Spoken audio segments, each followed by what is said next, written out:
Good evening everyone. আমি কিন্তু already dinner তৈরি করা শুরু করে দিয়েছি। আর সোমবার, তোমরা তো জানো সোমবার মানে আমাদের বাড়িতে সারাদিন নিরামিষ খাওয়ার দিন। লাঞ্চে সবাই ভাত খেয়েছে বলে সবাই বলে দিয়েছে ডিনারে ভাত খাবে না, তাই শুকনো খাবার করছি। মা ময়দাটা মেখে রেখেছে, মা বলেছে 1 ঘন্টা আগে ময়দা মেখে রাখলে লুচিটা সফটও হয় আর ফোলে ভালো। আর আমি এখন সিমুই করেছি, আমরা যেহেতু কড়া মিষ্টি দিয়ে সিমুই খাই তাই আমাদের সিমুইটা আলাদা করে করেছি। আর খানিকটা দুধ রেখে দিয়েছি, সিমুইটা যদি ঘন হয়ে যায় তাহলে দুধটা দিয়ে সিমুইটা ফুটিয়ে একটু পাতলা করে নেবো। আর বোন হালকা মিষ্টি খায়, তাই ওর জন্য হালকা মিষ্টি দিয়ে এই সিমুইটা করেছি। এছাড়াও করেছি কষা আলুর দম। লুচির সাথে কষা আলুর দম জাস্ট জমে যায়, তাই না?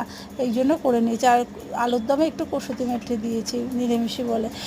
যেহেতু কসুতি মেথি দিয়েছি তাই একটু গরম মশলা দিয়ে এই মেথি দেওয়ার জন্য আলাদা আলুর দম তুলে রেখেছি। যে যেটা খাওয়া খেয়ে নেবে। এখন গরম গরম লুচিটা ভেজে আমরা ডিনার করে নেব।